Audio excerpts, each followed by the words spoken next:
सभी भक्तजनों को मेरा निमन प्रणाम। राम राम, जय श्री कृष्णा। पूनम सिहा की दुनिया में आप सभी का बहुत बहुत स्वागत है। हम श्री रामचरितमानस का पाठ कर रहे हैं। कल हमने चौथे विश्राम तक की कथा में हमने शिव जी व पार्वती जी के विवाह की कथा सुनी तथा पार्वती जी द्वारा श्री रामचंद्र की कथा सुनने की शिव जी से प्रार्थना की गई।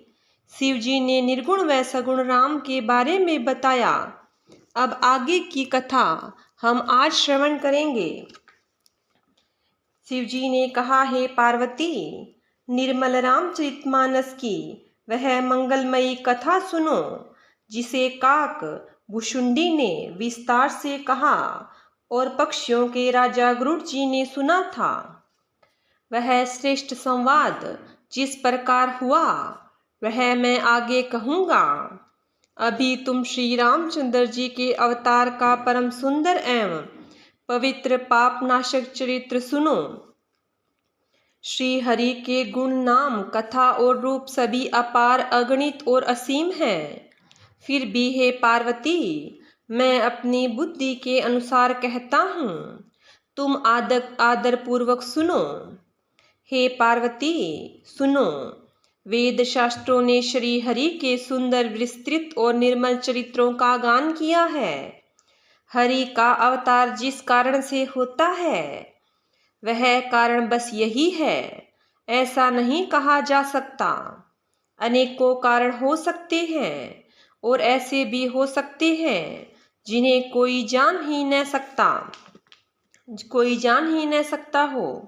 हे सियानी, सुनो। हमारा मत तो यह है कि बुद्धि, मन और वाणी से श्री रामचंद्र जी की तर्कना नहीं की जा सकती।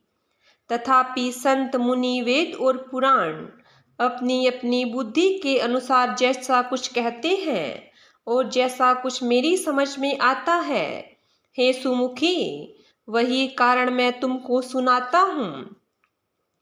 जब जब धर्म का हास होता है और नीच अभिमानी राक्षस बढ़ जाते हैं और वे ऐसा अन्याय करते हैं जिसका वर्णन नहीं हो सकता, तथा ब्राह्मण, गौ, देवता और पृथ्वी कष्ट पाते हैं, तब तब कृपा निधान प्रभु भांति भांति के शरीर धारण कर सज्जनों की पीड़ा हरते हैं।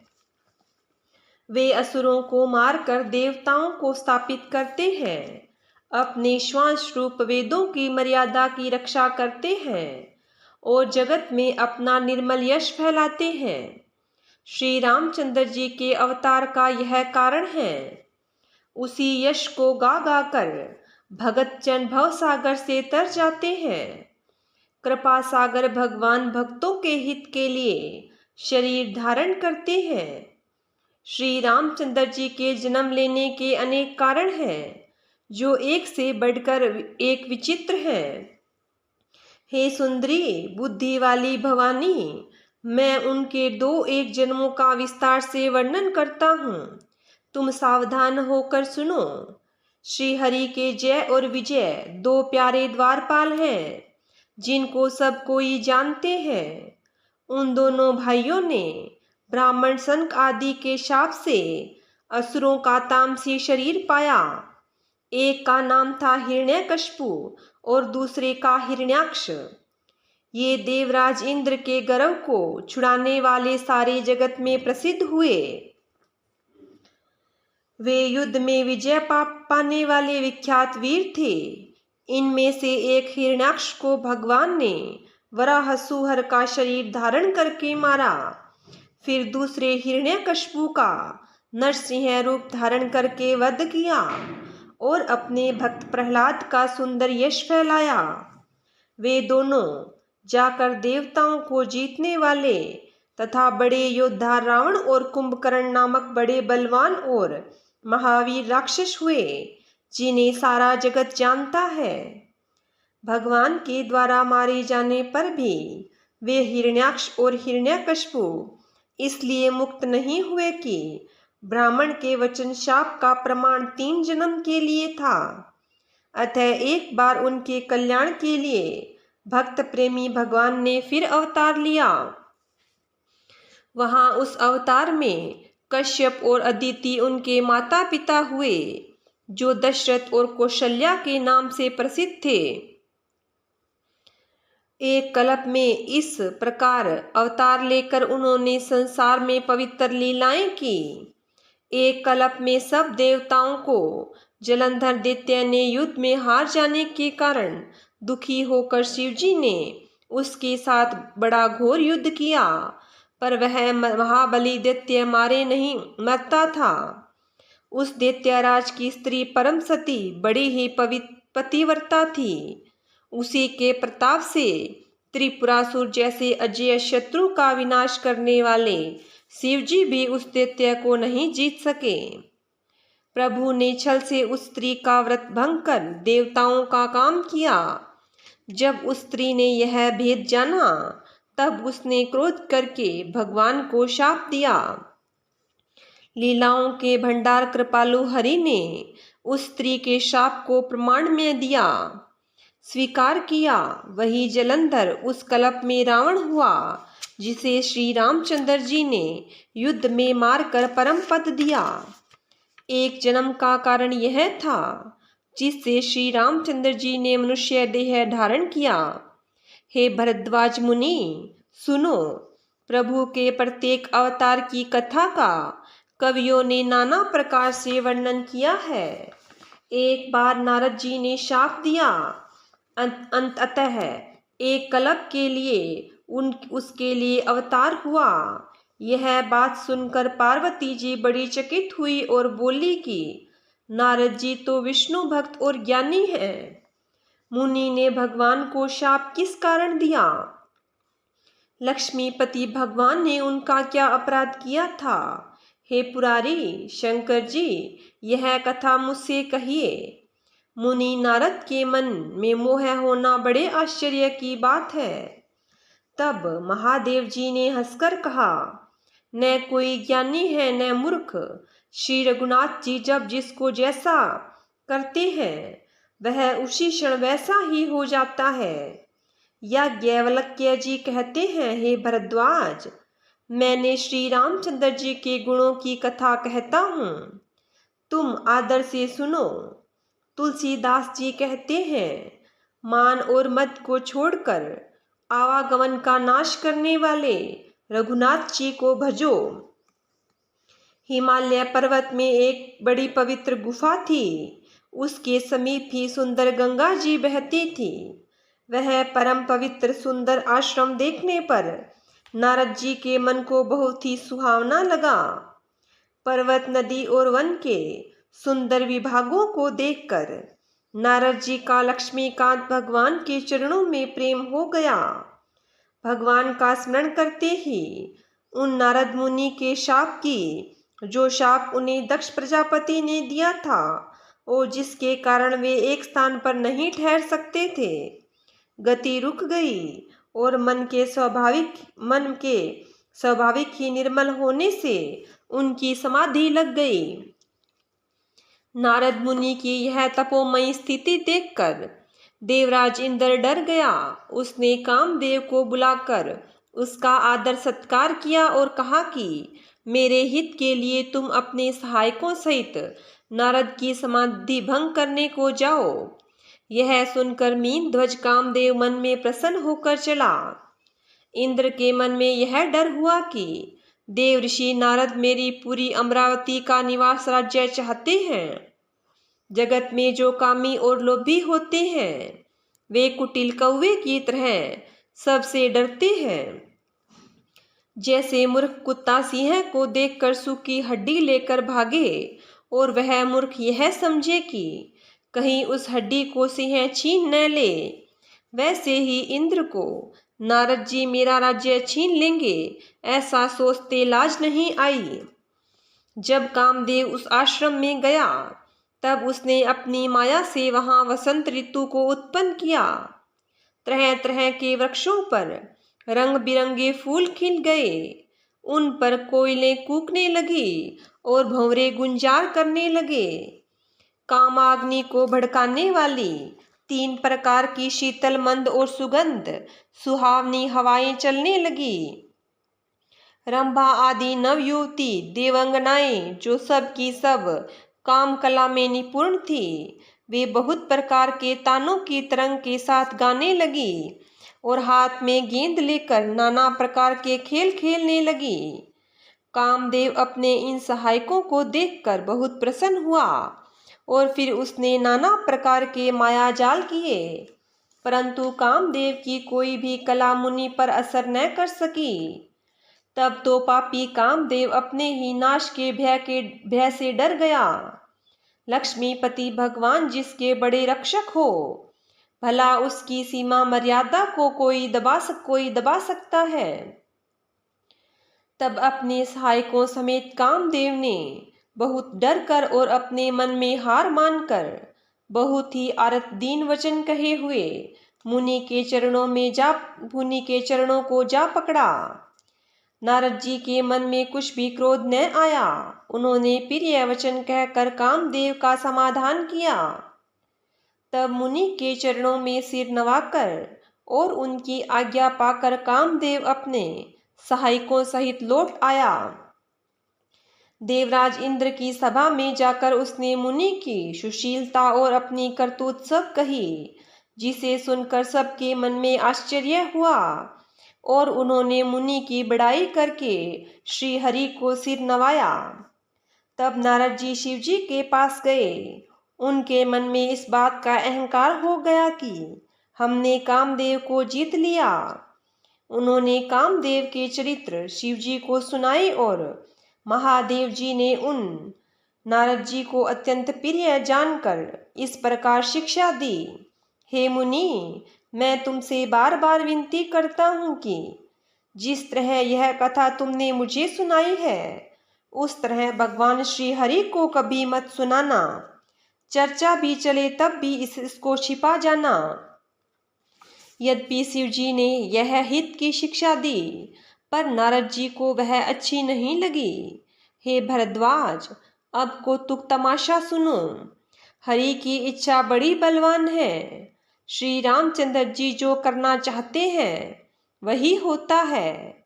ऐसा कोई नहीं है जो उसके विरुद्ध कर सके।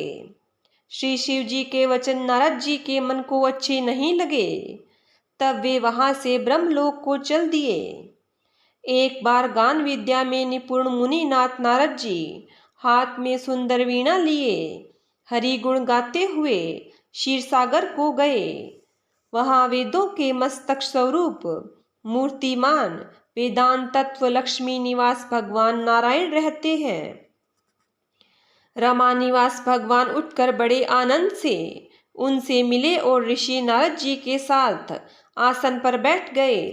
चराचर के स्वामी भगवान हंसकर बोले, हे मुनि, आज आपने बहुत दिनों पर दया की। यद्यपि श्री शिव जी ने उन्हें पहले से ही वरज रखा था, तो भी नारद जी ने कामदेव का सारा चरित्र भगवान को कह सुनाया। श्री रघुनाथ जी की माया बड़ी ही प्रबल है। जगत में ऐसा कौन जन्मा है जिसे वह मोहित न कर सके। भगवान रूखा मुँह करके कोमल वचन बोले, हे मुनिराज, आपका स्मरण करने से दूसरों के मोह, काम, मद और अभिमान मिट जाते हैं। फिर आपके लिए तो कहना ही क्या है।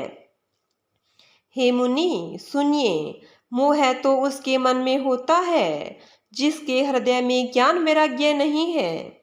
आप तो ब्रह्मचर्याव्रत में तत्पर और बड़े धीर बुद्धि हैं। भला कहीं आपको भी कामदेव सता सकता है। नारद जी ने अभिमान के साथ कहा, भगवन, यह सब आपकी कृपा है, करुणा निधान। भगवान ने मन में विचार करके देखा कि इसके मन में गर्व के भारी वृक्ष का अंकुर पैदा हो गया है। मैं उसे तुरंत ही उखाड़ फेंकूंगा, क्योंकि सेवकों का हित करना मेरा प्रण है। मैं अवश्य ही वह उपाय करूंगा जिससे मुनि का कल्याण और मेरा खेल हो। तब नारद जी भगवान के चरणों में सिर नवाकर चले। उनके हृदय में अभिमान और भी बढ़ गया। तब लक्ष्मीपति भगवान ने अपनी माया को प्रेरित किया। अब उसकी कठिन करनी सुनो। उस हरि माया ने रास्ते में 100 योजन 400 कोस का एक नगर रचा। उस नगर की भांति भांति की रचनाएं लक्ष्मी निवास भगवान विष्णु के नगर बैकुंठ से भी अधिक सुंदर थी। उस नगर में ऐसे सुंदर नर नारी बसते थे मानो बहुत से कामदेव और उसकी स्त्री रति ही मनुष्य शरीर धारण किए हुए हो। उस नगर में शील निधि नाम का राजा रहता था, जिसके यहाँ असंख्य घोड़े, हाथी और सेना के समूह टुकड़ियां थे। उसका वैभव और विलास 100 इंद्रों के समान था। वह रूप, तेज, बल और नीति का घर था। उसके विश्व मोहिनी नाम की एक ऐसी रूपवती कन्या थी जिसके रूप को देखकर लक्ष्मी जी भी मोहित हो जाए। यह सब गुणों की खान भगवान की माया ही थी। उसकी शोभा का वर्णन कैसे किया जा सकता है। वह राजकुमारी स्वयंवर करना चाहती थी। इससे वहां अगणित राजा आए हुए थे। खिलवाड़ी मुनि नारद जी उस नगर में गए और नगरवासियों से उन्होंने सब हाल पूछा। सब समाचार सुनकर वे राजा के महल में आए। राजा ने पूजा करके मुनि को आसन पर बैठाया। फिर राजा ने राजकुमारी को लाकर नारद जी को दिखलाया और पूछा कि हे नाथ, आप अपने हृदय में विचार करके इसके गुण दोष कहिए। उसके रूप को देखकर मुनि वैराग्य भूल गए और बड़ी देर तक उसकी ओर देखते ही रह गए। उसके लक्षण देखकर मुनि अपने आप को भी भूल गए और हृदय में हर्षित हुए, पर प्रकट रूप में उन लक्षणों को नहीं कहा। लक्षणों को सोचकर वे मन में कहने लगे कि जो इसे ब्याहेगा वह अमर हो जाएगा और रणभूमि में उसे कोई जीत न सकेगा। यह शील निधि की कन्या जिसको वरेगी वह चर अचर जीव उसकी सेवा करेंगे। सब चर अचर जीव उसकी सेवा करेंगे। सब लक्षणों को विचार कर मुनि ने अपने हृदय में रख लिया और राजा से कुछ आप अपनी ओर से बनाकर कह दिया। राजा ने लड़की के सुलक्षण कहकर नारद जी चल दिए। राजा से लड़की के सुलक्षण कहकर नारद जी चल दिए, पर उनके मन में यह चिंता थी कि मैं जाकर सोच विचार कर अब वही उपाय करूं जिससे यह कन्या मुझे ही वरे। इस समय जब तब से तो कुछ हो नहीं सकता। हे विधाता, मुझे यह कन्या किस प्रकार मिलेगी। इस समय तो बड़ी भारी शोभा और विशाल सुंदर रूप चाहिए, जिसे देखकर राजकुमारी मुझ पर रीझ जाए और जयमाला मेरे ही गले में डाल दे। एक काम करूं कि भगवान से सुंदरता मांगूं। हे पर भाई, उनके पास जाने में तो बहुत देर हो जाएगी, किंतु श्री हरि के समान मेरा हेतु भी तो कोई नहीं है, इसलिए इस समय वे ही मेरे सहायक हो। उस समय नारद जी ने भगवान की बहुत प्रकार से विनती की। तब लीला में कृपालु प्रभु वही प्रकट हो गए। स्वामी को देखकर नारद जी के नेत्र शीतल हो गए और वे मन में बड़े हर्षित हुए कि अब तो काम बन ही जाएगा। नारद जी ने बहुत दीन होकर सब कथा कह सुनाई और प्रार्थना की कि कृपा कीजिए और कृपा करके मेरे सहायक बनिए। हे प्रभु, आप अपना रूप मुझको दीजिए और किसी प्रकार मैं उस राजकन्या को नहीं पा सकता। हे नाथ, जिस तरह मेरा हित हो आप वही शीघ्र कीजिए। मैं आपका दास हूँ।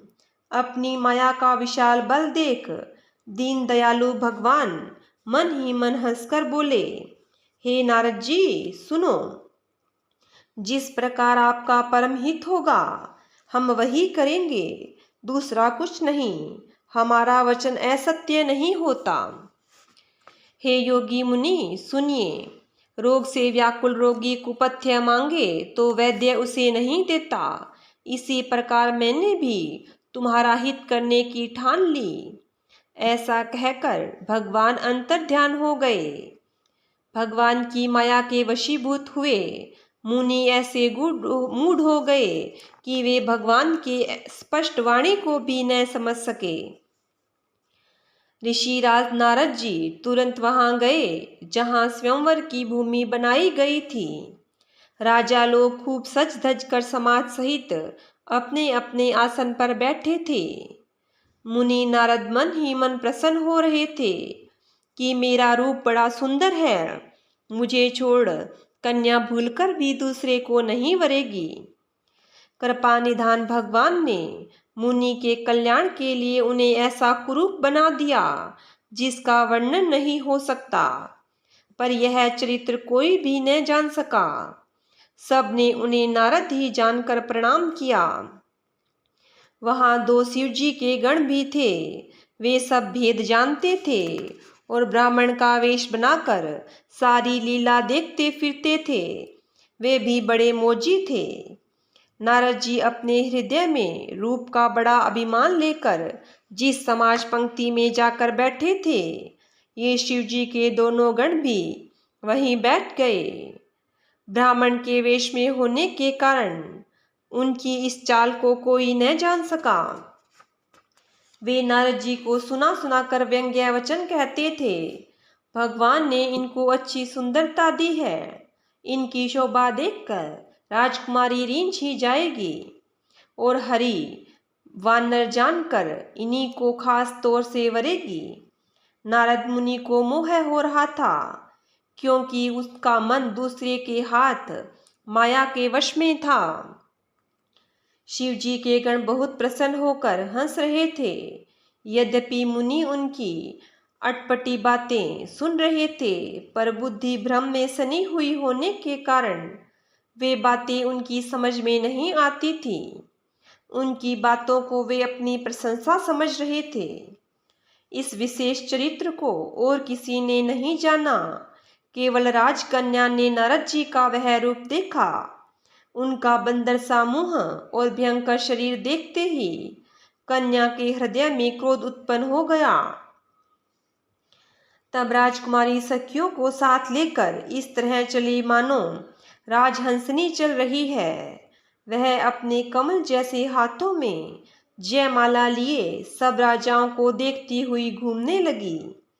जिस ओर नारद जी रूप के गर्व में फूले बैठे थे, उस ओर उसने भूलकर भी नहीं ताका। नारद मुनि बार बार उचकते और छटपटाते हैं। उनकी दशा देखकर शिव जी के गण मुस्कुराते हैं। कृपालु भगवान भी राजा का शरीर धारण कर वहां जा पहुंचे। राजकुमारी ने हर्षित होकर उनके गले में जयमाला डाल दी। लक्ष्मी निवास भगवान दुल्हन को ले गए। सारी राजमंडली निराश हो गई। मोह के कारण मुनि की बुद्धि नष्ट हो गई थी। इससे वे राजकुमारी को गई देख बहुत ही विकल हो गए, मानो गांठ से छूटकर मणि गिर गई हो। तब शिव जी के गणों ने मुस्कुराकर कहा, जाकर दर्पण में अपना मुंह तो देखिए। ऐसा कहकर वे दोनों बहुत भयभीत होकर भागे। मुनि ने जल में झांककर अपना मुंह देखा। अपना रूप देखकर उनका क्रोध बढ़ गया। उन्होंने शिव जी के उन गणों को अत्यंत कठोर शाप दिया। तुम दोनों कपटी और पापी जाकर राक्षस हो जाओ।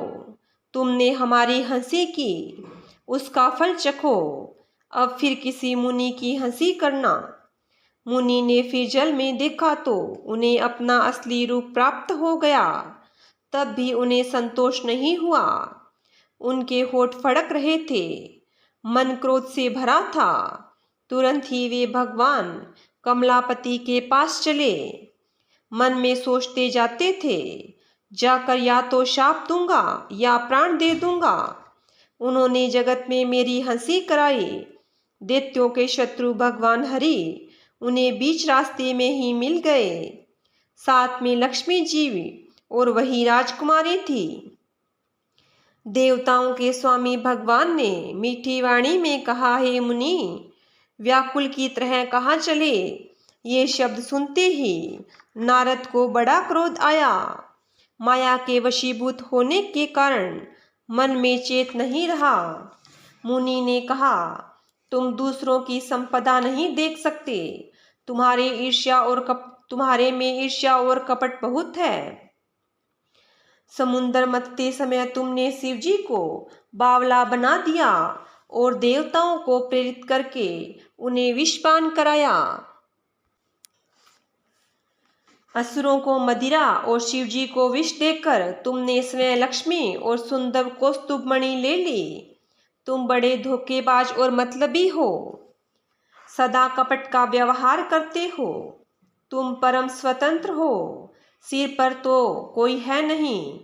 इससे जो भी मन में भाता है स्वच्छंदता से वही करते हो। भले को बुरा और बुरे को भला कर देते हो। हृदय में हर्ष विषाद कुछ भी नहीं लाते। सबको ठग ठग कर परख गए हो और अत्यंत निडर हो गए हो। इसी से ठगने के काम में मन में सदा उत्साह रहता है। शुभ अशुभ कर्म तुम्हें बाधा नहीं देते। अब तक तुमने किसी को ठीक नहीं किया था। अब की तुमने अच्छे घर बना दिया है। मेरे जैसे जबरदस्त आदमी से छेड़खानी की है। अतः अपने किए हुए फल अवश्य पाओगे। जिस शरीर को धारण करके तुमने मुझे ठगा है, तुम भी वही शरीर धारण करो। यह मेरा शाप है। तुमने हमारा रूप बंदर का सा बना दिया। इससे बंदर ही तुम्हारी सहायता करेंगे। मैं जिस स्त्री को चाहता था उससे मेरा वियोग कराकर तुमने मेरा बड़ा अहित किया। इससे तुम भी स्त्री के वियोग में दुखी होगे। शाप को सिर पर चढ़ाकर हृदय में हर्षित हुए प्रभु ने नारद जी से बहुत विनती की और कृपा निधान भगवान ने अपनी माया की प्रबलता खींच ली। जब भगवान ने अपनी माया को हटा लिया तब वहां न लक्ष्मी रह गई न ही राजकुमारी। तब मुनि ने अत्यंत भयभीत होकर श्री हरि के चरण पकड़ लिए और कहा, हे शरणागत के दुखों को हरने वाले, मेरी रक्षा कीजिए। हे कृपालु, मेरा शाप मिथ्या हो जाए। तब दीनों पर दया करने वाले भगवान ने कहा कि यह सब मेरी ही इच्छा से हुआ है। मुनि ने कहा, मैंने आपको अनेक खोटे वचन कहे, मेरे पाप कैसे मिटेंगे? भगवान ने कहा, जाकर शंकर जी के शतनाम का जप करो, इससे हृदय में तुरंत शांति होगी। शिव जी के समान मुझे कोई प्रिय नहीं है। इस विश्वास को भूलकर भी न छोड़ना। हे मुनि, पुरारी शिव जी जिस पर कृपा नहीं करते वह मेरी भक्ति नहीं करता। हृदय में ऐसा निश्चय करके जाकर पृथ्वी पर विचरो। अब मेरी माया तुम्हारे निकट नहीं आवेगी। बहुत प्रकार से मुनि को समझा बुझाकर ढांढस देकर तब प्रभु अंतर्ध्यान हो गए और नारद जी श्री रामचंद्र जी के गुणों का गान करते हुए सत्यालोक ब्रह्मलोक को चले। शिव जी के गणों ने जब मुनि को मोह रहित और मन में बहुत प्रसन्न होकर मार्ग में जाते हुए देखा, तब वे अत्यंत भयभीत होकर नारद जी के पास आए और उनके चरण पकड़कर दीन वचन बोले, हे मुनिराज, हम ब्राह्मण नहीं हैं, शिव जी के गण हैं। हमने बड़ा अपराध किया जिसका फल हमने पा लिया।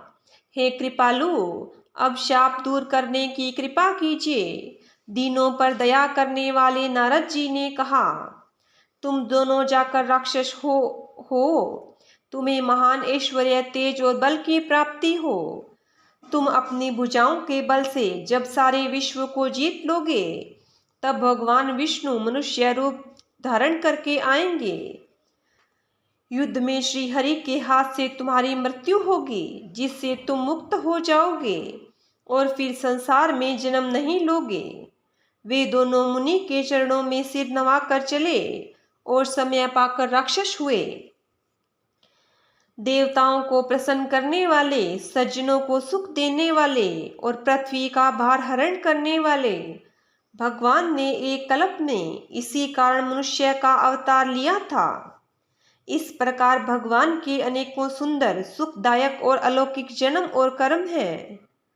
प्रत्येक कल्प में जब जब भगवान अवतार लेते हैं और नाना प्रकार की सुंदर लीलाएं करते हैं, तब तब मुनीश्वरों ने परम पवित्र काव्य रचना करके उनकी कथाओं का गान किया है और भांति भांति के अनुपम प्रसंगों का वर्णन किया है, जिसको सुनकर समझदार विवेकी लोग आश्चर्य नहीं करते।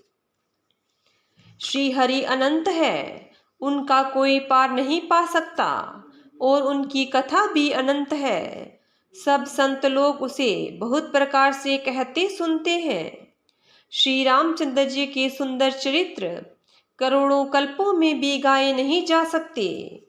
शिव जी कहते हैं कि हे पार्वती, मैंने तुम्हें यह बतलाने के लिए इस प्रसंग को कहा कि ज्ञानी मुनि भी भगवान की माया से मोहित हो जाते हैं। प्रभु कोत्की लीला में है और शरणागत का हित करने वाले हैं। वे सेवा करने में बहुत सुलभ और सब दुखों को हरने वाले हैं।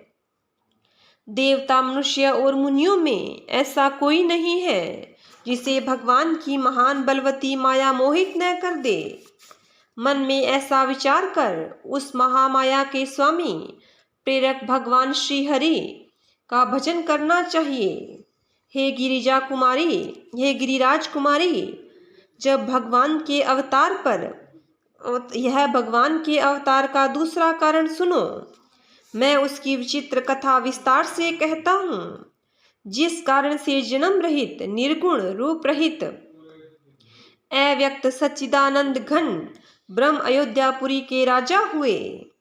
जिन प्रभु श्री रामचंद्र जी को तुमने भाई लक्ष्मण के साथ मुनियों का सा वेश धारण किए वन में फिरते देखा था, और हे भवानी, जिनके चरित्र देखकर सती के शरीर में तुम ऐसी बावली हो गई थी कि अब भी तुम्हारे उस बावलेपन की छाया नहीं मिटती, उन्हीं की भ्रम रूपी रोग के हरण करने वाले चरित्र सुनो। उस अवतार में भगवान ने जो जो लीला की वह सब मैं अपनी बुद्धि के अनुसार तुम्हें कहूँगा। याज्ञवल्क्य जी ने कहा, हे भरद्वाज, शंकर जी के वचन सुनकर पार्वती जी सकुचाकर सप्रेम मुस्कुराई। फिर वृषकेतु शिव जी जिस कारण से भगवान का वह अवतार हुआ उसका वर्णन करने लगे। हे मुनीश्वर भरद्वाज, मैं वह सब तुमसे कहता हूँ, मन लगाकर सुनो। श्री रामचंद्र जी की कथा कलयुग के पापों को हरने वाली, कल्याण करने वाली और बड़ी सुंदर है। स्वयंभू मनु और उनकी पत्नी शत्रुपा, जिनसे मनुष्य की यह अनुपम सृष्टि हुई, उन दोनों पति पत्नी ने धर्म और आचरण बहुत अच्छे थे। पति पत्नी के धर्म आचरण बहुत अच्छे थे। आज भी वे जिनकी मर्यादा का गान करते हैं।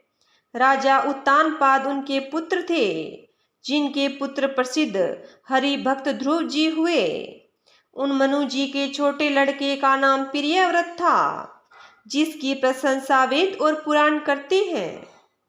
पुनः देवहूति उनकी कन्या थी, जो कर्दम मुनि की प्यारी पत्नी हुई, जिन्होंने आदि देव, दीनों पर दया करने वाले, समर्थ और कृपालु भगवान कपिल को गर्भ में धारण किया।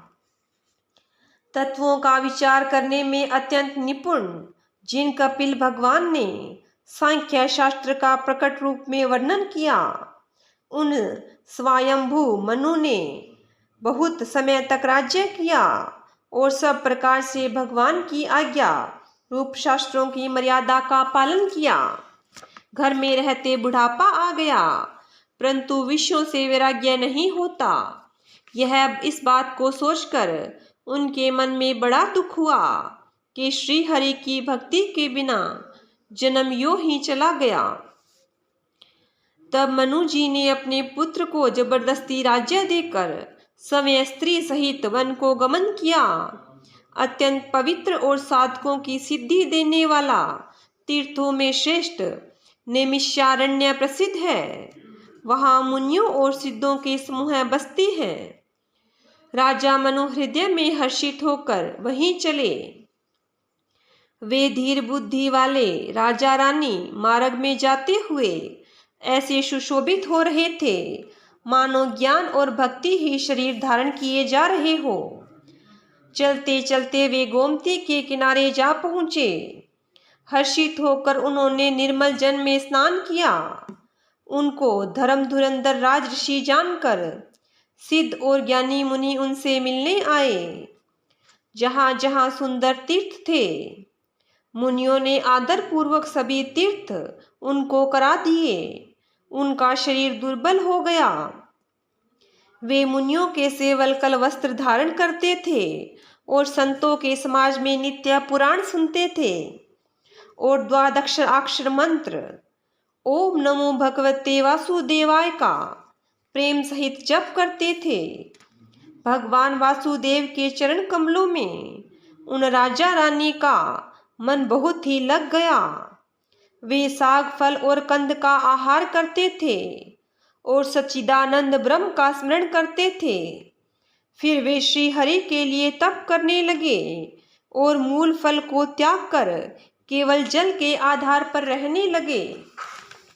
हृदय में निरंतर यही अभिलाषा हुआ करती कि हम कैसे उन परम प्रभु को आंखों से देखें जो निर्गुण अखंड अनंत और अनादि है, और परमार्थवादी ब्रह्म ज्ञानी तत्ववेता लोग जिनका चिंतन किया करते हैं, जिन्हें वेद नेति नेति यह भी नहीं कहकर निरूपण करते हैं, जो आनंद स्वरूप उपाधि रहित और अनुपम है, एवं जिनके अंश से अनेकों शिव ब्रह्मा और विष्णु भगवान प्रकट होते हैं। ऐसे महान प्रभु भी सेवक के वश में हैं और भक्तों के लिए दिव्य लीला विग्रह धारण करते हैं। यदि वेदों में यह वचन सत्य कहा है तो हमारी अभिलाषा भी अवश्य पूरी होगी। इस प्रकार जल का आहार करके तप करके 6000 वर्ष बीत गए। फिर 7000 वर्ष वे वायु के आधार पर रहे। 10,000 वर्ष तक उन्होंने वायु का आधार भी छोड़ दिया। दोनों एक पैर पर खड़े रहे। उनका अपार तप देखकर ब्रह्मा विष्णु और शिव जी कई बार मनु जी के पास आए। उन्होंने इन्हें अनेक प्रकार से ललचाया और कहा कि कुछ वर मांगो, पर वे परम धैर्यवान राजा रानी अपने तप से किसी के डिगाए नहीं डिगे। यद्यपि उनका शरीर हड्डियों का ढांचा मात्र रह गया था, फिर भी उनके मन में जरा भी पीड़ा नहीं थी। सर्वज्ञ प्रभु ने अनन्य गति आश्रय वाले तपस्वी राजा रानी को निजदास जाना। तब प्रेम परम गंभीर और कृपा रूपी अमृत से सनी हुई यह आकाशवाणी हुई कि वर मांगो। मुर्दे को भी जिला देने वाली यह सुंदर वाणी कानों के छेदों से होकर जब हृदय में आई, तब राजा रानी के शरीर ऐसे सुंदर और हिष्ट पुष्ट हो गए मानो अभी घर से आए हैं। कानों में अमृत के समान लगने वाले वचन सुनते ही उनका शरीर पुलकित और प्रफुल्लित हो गया। तब मनु जी दंडवत करके बोले, मेरे हृदय में समाता प्रेम हृदय में समाता न था। हे प्रभु सुनिए, आप सेवकों के लिए कल्प वृक्ष और कामधेनु है। आपकी चरण रज से ब्रह्मा विष्णु और शिव जी भी वंदना करते हैं। चरणों की ब्रह्मा विष्णु और शिव जी भी वंदना करते हैं। आप सेवा करने में सुलभ हैं तथा सब सुखों को देने वाले हैं। आप शरणागत के रक्षक और जड़ चेतन के स्वामी हैं। हे अनाथों का कल्याण करने वाले, यदि हम लोगों पर आपका स्नेह है तो प्रसन्न होकर यह वर दीजिए कि आपका जो स्वरूप शिव जी के मन में बसता है और जिसकी प्राप्ति के लिए मुनि लोग यत्न करते हैं, जो काक भुशुंडी के मन रूपी मानसरोवर में विहार करने वाला हंस है, सगुण और निर्गुण कहकर वेद जिसकी प्रशंसा करते हैं। हे शरणागत के दुख मिटाने वाले प्रभु, ऐसी कृपा कीजिए कि हम उसी रूप को नेत्र में भरकर देखें। राजा रानी के कोमल विनय युक्त और प्रेम रस से पगे हुए वचन भगवान को बहुत प्रिय लगे। भक्त वत्सल कृपा निधान संपूर्ण विश्व के निवास स्थान या समस्त विश्व में व्यापक सर्वसमर्थ भगवान प्रकट हो गए। भगवान के नीले कमल नीलमणि और नीले जल युक्त मेघ के समान कोमल प्रकाशमय और सरस श्याम वरण चिन्मय शरीर की शोभा को देखकर करोड़ों कामदेव भी लजा जाते हैं। उनका मुख शरद पूर्णिमा के चंद्रमा के समान छवि की सीमा स्वरूप था। गाल और ठोड़ी बहुत सुंदर थे। गला शंख के समान त्रिरेखायुक्त चढ़ाव उतार वाला था। लाल होठ, दांत और नाक अत्यंत सुंदर थे। हंसी चंद्रमा की किरणावली को नीचा दिखाने वाली थी। नेत्रों की छवि नए खिले हुए कमल के समान सुंदर थी। मनोहर चितवन जी को बहुत प्यारी लगती थी। टेढ़ी भुवें कामदेव के धनुष की शोभा को हरने वाली थी। ललाट पटल पर प्रकाशमय तिलक था। कानों में मकराकृत मछली के आकार के कुंडल और सिर पर मुकुट सुशोभित था। टेढ़े घुंघराले काले बाल ऐसे सघन थे मानो भंवरे के झुंड हो। हृदय पर श्रीवत्स सुंदर वनमाला, रतन जड़ित हार और मणियों के आभूषण सुशोभित थे। सिंह की सी गर्दन थी। सुंदर जनेऊ था। भुजाओं में जो गहने थे वे भी सुंदर थे। हाथी की सूंड के समान उतार चढ़ाव वाले सुंदर भुजदंड थे।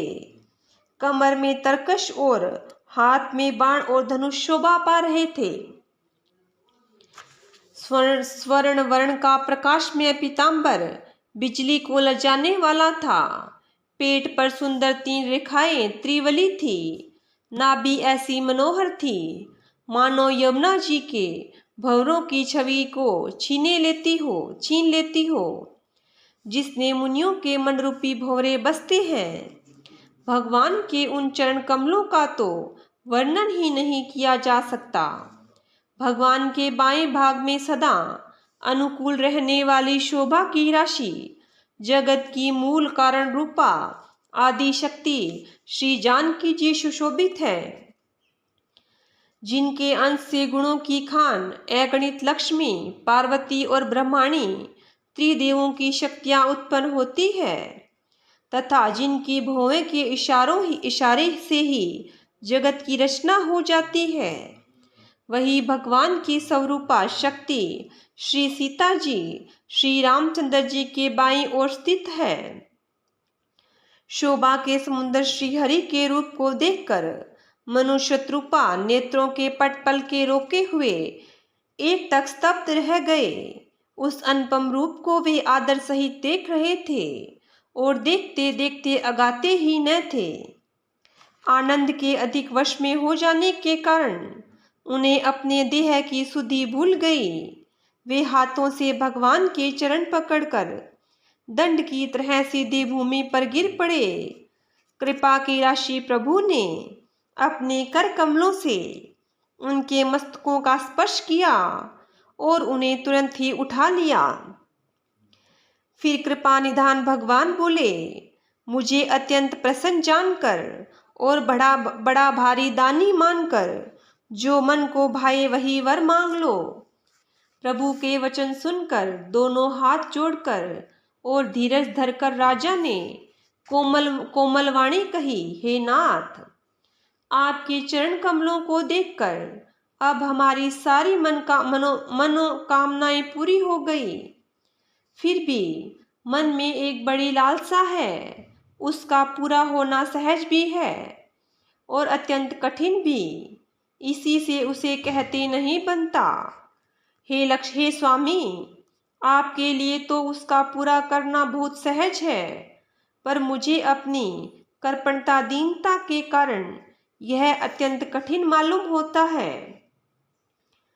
जैसे कोई दरिद्र कल्प वृक्ष को पाकर भी अधिक द्रव्य मांगने में संकोच करता है, क्योंकि वह उसके प्रभाव को नहीं जानता, वैसे ही मेरे हृदय में संशय हो रहा है। हे स्वामी, आप अंतर्यामी हैं, इसलिए उसे जानते ही हैं। मेरा वह मनोरथ पूरा कीजिए। भगवान ने कहा, हे राजन, संकोच छोड़कर मुझसे मांगो, तुम्हें न दे सकूं ऐसा मेरे पास कुछ भी नहीं है। राजा ने कहा, हे दानियों के शिरोमणि, हे कृपा निधान, हे नाथ, मैं अपने मन का सच्चा भाव कहता हूँ कि मैं आपके समान पुत्र चाहता हूँ। प्रभु से भला क्या छिपाना। राजा की प्रीति देखकर और उनके अमूल्य वचन सुनकर करुणानिधान भगवान बोले, ऐसा ही हो। हे राजन, मैं अपने समान दूसरा कहाँ जाकर खोजूं, अतः स्वयं ही आकर तुम्हारा पुत्र बनूंगा। शत्रुपा जी को हाथ जोड़े देखकर भगवान ने कहा, हे देवी, तुम्हारी जो इच्छा हो सो वर मांग लो। शत्रुपा ने कहा, हे नाथ, चतुर राजा ने जो वर मांगा, हे कृपालु, वह मुझे बहुत प्रिय लगा। परंतु हे प्रभु, बहुत ढिठाई हो रही है। यद्यपि हे भक्तों के हित करने वाले, वह ढिठाई भी आपको अच्छी ही लगी है। आप ब्रह्मा आदि के भी पिता, उत्पन्न करने वाले, जगत के स्वामी और सबके हृदय की भीतर की जानने वाले ब्रह्म हो, ऐसा समझने पर मन में संदेह होता है। फिर भी प्रभु ने जो कहा वही प्रमाण सत्य है। मैं तो यही मांगती हूँ कि हे नाथ, आपके जो निज जन हैं, वे जो अलौकिक अखंड सुख पाते हैं और जिस परम गति को प्राप्त होते हैं, हे प्रभु, वही सुख, वही गति, वही भक्ति, वही अपने चरणों में प्रेम, वही ज्ञान और वही रहन सहन कृपा करके हमें दीजिए। रानी की कोमल गूढ़ और मनोहर श्रेष्ठ वाक्य रचना सुनकर कृपा के समुद्र भगवान कोमल वचन बोले, तुम्हारे मन में जो कुछ इच्छा है वह सब मैंने तुमको दिया, इसमें कोई संदेह नहीं समझना। हे माता, मेरी कृपा से तुम्हारा अलौकिक ज्ञान कभी नष्ट नहीं होगा। तब मनु ने भगवान के चरणों की वंदना करके फिर कहा, हे प्रभु, मेरी एक विनती और है। आपके चरणों में मेरी वैसी ही प्रीति हो जैसी पुत्र के लिए पिता की होती है, चाहे मुझे कोई बड़ा भारी मूर्ख ही क्यों न कहे। जैसे मणि के बिना सांप और जल के बिना मछली नहीं रह सकती, वैसे ही मेरा जीवन आपके अधीन रहे, आपके बिना न रह सके। ऐसा वर मांगकर राजा भगवान के चरण पकड़े रह गए। तब दया के निधान भगवान ने कहा, ऐसा ही हो। अब तुम मेरी आज्ञा मानकर देवराज इंद्र की राजधानी अमरावती में जाकर वास करो। हे तात, वहां स्वर्ग के बहुत से भोग भोग कर कुछ काल बीत जाने पर तुम अवध के राजा होगे। तब मैं तुम्हारा पुत्र होऊंगा। इच्छा निर्मित मनुष्य रूप सजकर मैं तुम्हारे घर प्रकट होऊंगा। हे तात, मैं अपने अंशों सहित देह धारण करके भक्तों को सुख देने वाले चरित्र करूंगा। जिन चरित्रों को बड़े भाग्यशाली मनुष्य आदर सहित सुनकर ममता और मद त्याग कर भवसागर से तर जाएंगे। आदि शक्ति, यह मेरी स्वरूप भूता माया भी, जिसने जगत को उत्पन्न किया है, अवतार लेगी। इस प्रकार मैं तुम्हारी अभिलाषा पूरी करूंगा। मेरा प्रण सत्य है, सत्य है, सत्य है। कृपा निधान भगवान बार बार ऐसा कहकर अंतर्ध्यान हो गए। वे स्त्री पुरुष, राजा रानी, भक्तों पर दया करने वाले भगवान को हृदय में धारण करके कुछ काल तक उस आश्रम में रहे। फिर उन्होंने समय पाकर सहज ही बिना किसी कष्ट के शरीर छोड़कर अमरावती इंद्र की पुरी में जाकर वास किया। याज्ञवल्क्य जी कहते हैं कि हे भरद्वाज, यह अत्यंत पवित्र इतिहास को शिव जी ने पार्वती से कहा था। अब श्री राम के अवतार लेने का दूसरा कारण सुनो। श्री रामचरितमानस मास पारायण 5वां विश्राम। बोलिए सियावर रामचंद्र भगवान की जय हो। बोलिए विष्णु भगवान की जय हो।